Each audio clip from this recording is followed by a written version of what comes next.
It was to be the consultant physician's last visit, and Dalgliesh suspected that neither of them regretted it. Arrogance and patronage on one side, and weakness, gratitude and dependence on the other, being no foundation for a satisfactory adult relationship, however transitory. He came into Dalglish's small hospital room, preceded by Sister, attended by his acolytes, already dressed for the fashionable wedding which he was to grace as a guest later that morning. He could have been the bridegroom, except that he sported a red rose instead of the customary carnation. Both he and the flower looked as if they had been bought and burnished to a peak of artificial perfection, gift-wrapped in invisible foil, and immune to the chance winds, frosts, and ungentle fingers which could mar more vulnerable perfections. As a final touch, he and the flower had both been lightly sprayed with an expensive scent, presumably an after-shave lotion. Dalgliesh could detect it above the hospital smell of cabbage and ether to which his nose had become so inured during the past weeks that it now hardly registered on the senses.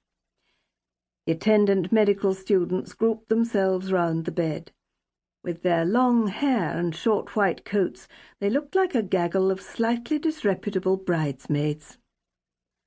Dalgliesh was stripped by Sister's skilled impersonal hands for yet another examination. The stethoscope moved, a cold disc, over his chest and back. This last examination was a formality, but the physician was, as always, thorough. Nothing he did was perfunctory. If on this occasion his original diagnosis had been wrong, his self-esteem was too secure for him to feel the need for more than a token excuse. He straightened up and said, "We've had the most recent path report, and I think we can be certain now that we've got it right. The cytology was always obscure, of course, and the diagnosis was complicated by the pneumonia. But it isn't acute leukemia. It isn't any type of leukemia. What you're recovering from, happily, is an atypical mononucleosis. I congratulate you, Commander. You had us worried." "I had you interested. You had me worried. When can I leave here?" The great man laughed and smiled at his retinue, inviting them to share his indulgence at yet one more example of the ingratitude of convalescence. Dalgliesh said quickly, "I expect you'll be wanting the bed." "We always want more beds than we can get, but there's no great hurry. You've a long way to go yet. Still, we'll see. We'll see." When they had left him, he lay flat on his back and let his eyes range round the 2 cubic feet of anesthetized space, as if seeing the room for the first time. The wash-basin with its elbow-operated taps, the neat functional bedside table with its covered water jug, the 2 vinyl-covered visitors' chairs, the earphones curled above his head, the window curtains with their inoffensive flowered pattern, the lowest denominator of taste. They were the last objects he had expected to see in life. It had seemed a meagre, impersonal place in which to die.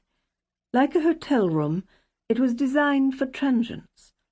Whether its occupants left on their own feet or sheeted on a mortuary trolley, they left nothing behind them, not even the memory of their fear, suffering, and hope. The sentence of death had been communicated, as he suspected such sentences usually were, by grave looks, a certain false heartiness, whispered consultations, a superfluity of clinical tests, and, until he had insisted, a reluctance to pronounce a diagnosis or prognosis.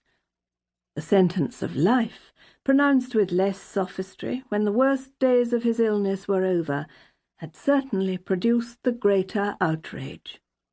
It was, he had thought, uncommonly inconsiderate, if not negligent, of his doctors to reconcile him so thoroughly to death and then change their minds. It was embarrassing now to recall with what little regret he had let slip his pleasures and preoccupations, the imminence of loss revealing them for what they were, at best only a solace, at worst a trivial squandering of time and energy. Now he had to lay hold of them again, and believe that they were important, at least to himself. He doubted whether he would ever again believe them important to other people. No doubt, with returning strength, all that would look after itself. The physical life would reassert itself, given time.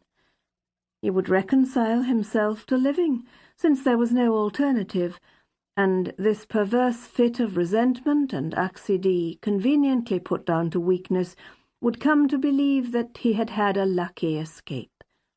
His colleagues, relieved of embarrassment, would congratulate him.